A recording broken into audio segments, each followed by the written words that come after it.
In this episode, we're going to talk about some of the weirdest, yet so very awesome Dungeons & Dragons products from the 1980s. So, stick around.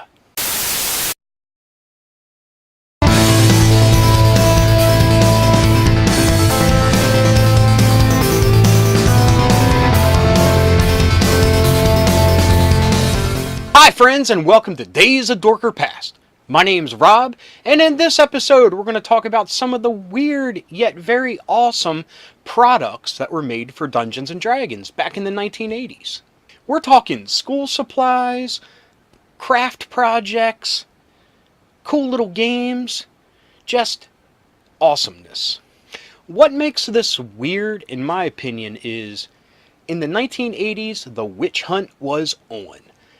Everyone was after Dungeons & Dragons, thinking it was some satanic, crazy death cult.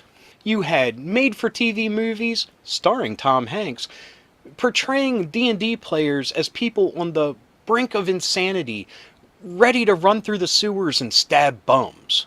You had 60-minute exposés, and you had a group called Bad, bothered about Dungeons & Dragons, trying to drive a nail into the role-playing game's beating heart.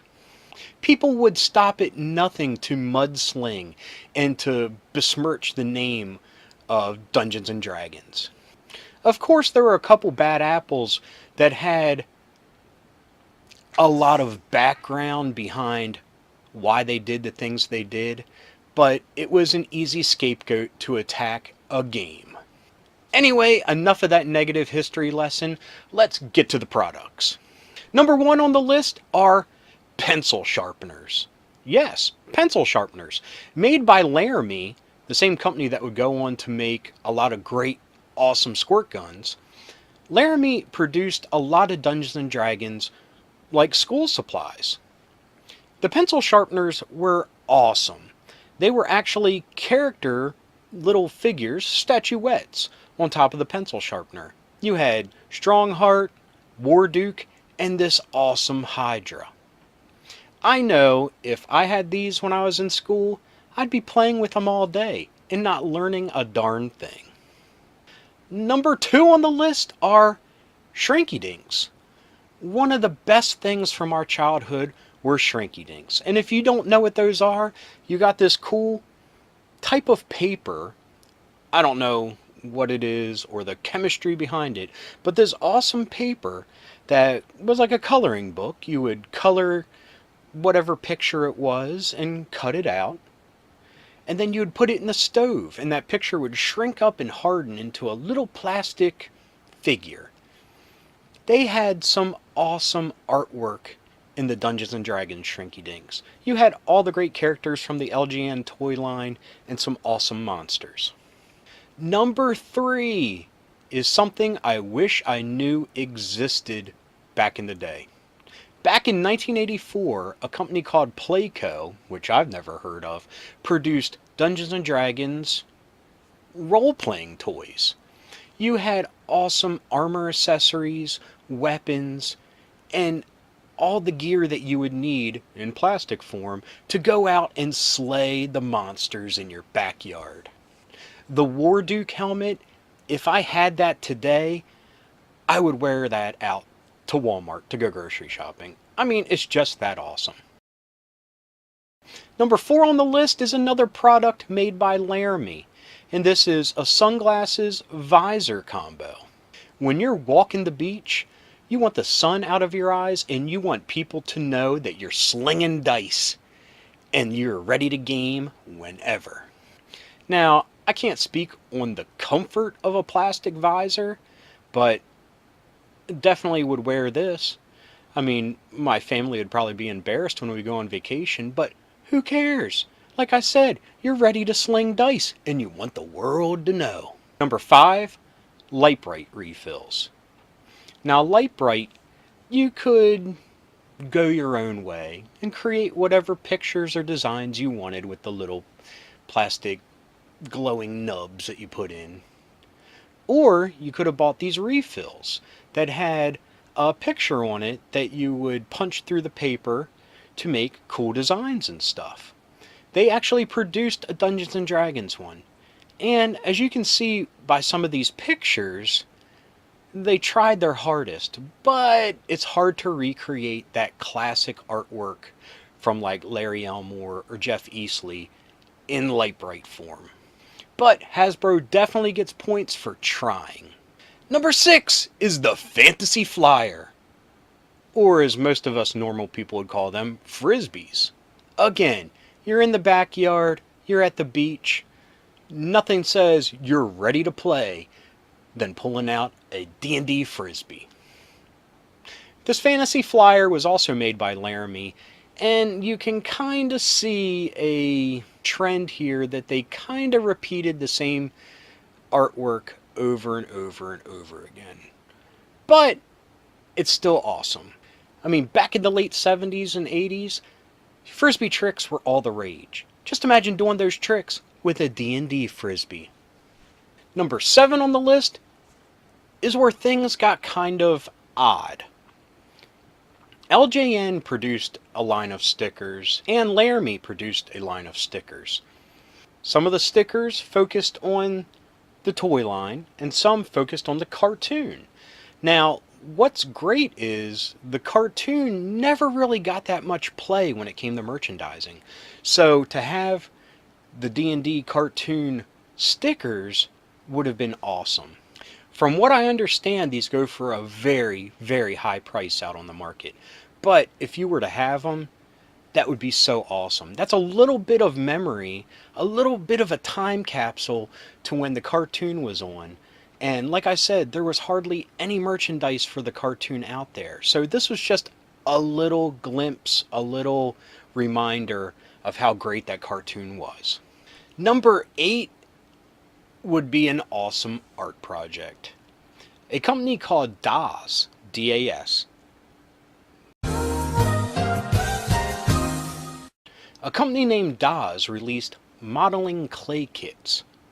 In these kits, you would get a hunk of clay, 2 molds that you would press together, like Play-Doh, and a bunch of paint. There were 2 sets released. One was a Wizards and Warriors set, where you could make a wizard and a warrior, and the other was Goblins and Dragons. I'm not really sure of the scale of them, but it would be cool if you could create your own miniatures this way. Now, they're probably a little bit too big for your run-of-the-mill miniature, but that would be awesome to be able to paint up a wizard character you had, or a warrior character you had, or paint up a dragon or goblin that you're going to throw at your group. Maybe it might not be to scale, but it would be great to have that visual of colors or the outfits that they're wearing. And I'm sure since it's clay, you could put little swords and stuff in their hand, and when it would dry, it's there. That would be awesome. Number 9 on the list is the Roleplay Diorama set. Now, back in the probably 70s and 80s, it was a thing to have little wooden projects. They would come on really thin, I guess, balsa wood or whatever that you would snap out, and then you could color and design them any way you want. This diorama set came with great artwork for the toy line of characters that were known and characters that weren't. Maybe they would have been in more waves of the toys if they came out, or maybe they were just characters that were created but never used. I don't know. It would have been cool to get some of the figures of them. Anyway, this set came with these little wooden characters that you could pop out, color, and stand up. And you had these really neat painted backgrounds. So you could pretend to be your favorite characters, make up new characters, just have fun. Use your imagination. That's something that's missing nowadays. How many kids nowadays would play with a little piece of wood and have endless fun like we did back in the day? Number 10 on the list is a great craft project that was put out by Hasbro, and they were the Paint-A-Figure or figurine line. The figurines stood about this high, and when you bought them, you got the paints that you required, and on the back of the package, you had a paint-by-number type of scenario to paint your figurine.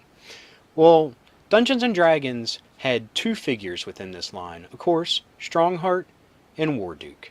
And honestly, what other figures do you need? I mean, I would kill right now to have a Warduke figurine. I would try my hardest to paint that thing so nice and have it displayed where everyone could see it. Number 11 on the list is the D&D computer fantasy game made by Mattel. Now, way before Tiger Electronics, Mattel and other companies would make these small little handheld games. They were probably as advanced as a digital watch back then, but again, using your imagination, you were taking on whatever world you were in. In this case, it was Dungeons and Dragons. Released in 1982, which blows my mind, this little handheld, you could take D&D wherever you were going, and you didn't even need a party to play. Our last entry and number 12 on the list are the Rubdown Transfer things. I hate to not have a better word for it, but kind of like Presto Magic back in the day, which I love, big fan. These Rubdown Transfers you could put anywhere, on any piece of paper. They were these great pictures that you would lay down and use a pencil to go over them, and that picture would then be transferred to whatever piece of paper you'd want it to be. Now, what's really awesome about these are that they focused on the monsters and classes from the actual role-playing game. They weren't looped into the toy line or the cartoon. And the artwork is awesome. It takes me back. It's vintage D&D. And these monsters are awesome.